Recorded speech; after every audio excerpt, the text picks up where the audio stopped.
Milí priatelia, sledujete 3. epizódu venovanú nášmu projektu Nová generácia proti suchu. Dnes vám ukážeme, ako to vyzeralo na projektových dňoch v Českom Brómove, ktorých sme sa zúčastnili 9. až 12. mája 2023. V útorok 9.5. našu skupinu čakala cesta vlakom dlhá 7 hodín s viac ako 4 prestupmi. Docestovali sme šťastlivo a po krátkom ubytovaní v krásnych priestoroch Brómovského kláštora nás čakala večera a úvodný program.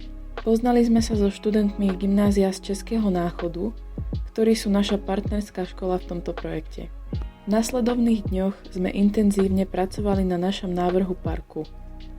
Pod odborným dozorom krajinného inžiniera pána Jána Oprchala sme vylepšili nákresy, legendy a plagáty nášho projektu. Tiež sme vytvorili prezentáciu, ktorú plánujeme predniesť na stretnutí s pani primátorkou mesta Púchov a s mestskou architektkou.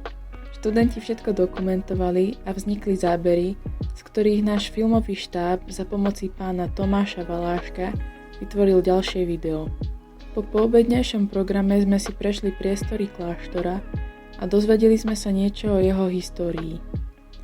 Večer sme odprezentovali našu celoročnú prácu a prebrali naše kroky v blízkej budúcnosti.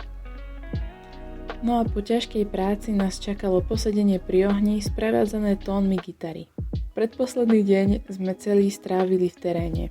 Prešli sme sa po poľnohospodárskom území v nedalekej dedinke a ukázali sme si dôsledky zásahov ľudí do prírody a ich následné riešenie. Po obede nás čakala niekoľkohodinová prechádzka v nádherných adržpašských skalách. Vystúpali sme po mnohých schodoch, avšak výhľad na typické pieskovcové skaly definitívne stal za to. Pedagógovia z Česka nám porozprávali aj o horolezeckom športe. Išlo o krásne ukončenie týchto projektových dní. Súčasťou tohto pobytu bolo aj zameranie sa na svoje vnútro. Mali sme možnosť zúčastniť sa ranných meditácií či zamyslieť sa nad riešením problémov. Dostali sme tak možnosť vyskúšať niečo nové a za to sme veľmi vďační.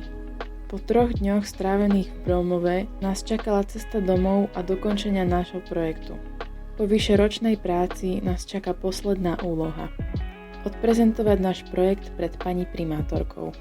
Srdečne ďakujeme organizácii Živá voda, autorke projektu Šárke Vávrovej, pánovi Janovi Oprchalovi, pánovi Tomášovi Valáškovi, pedagógom a študentom z gymnázia v Náchode a všetkým zúčastneným za pomoc a ochotu.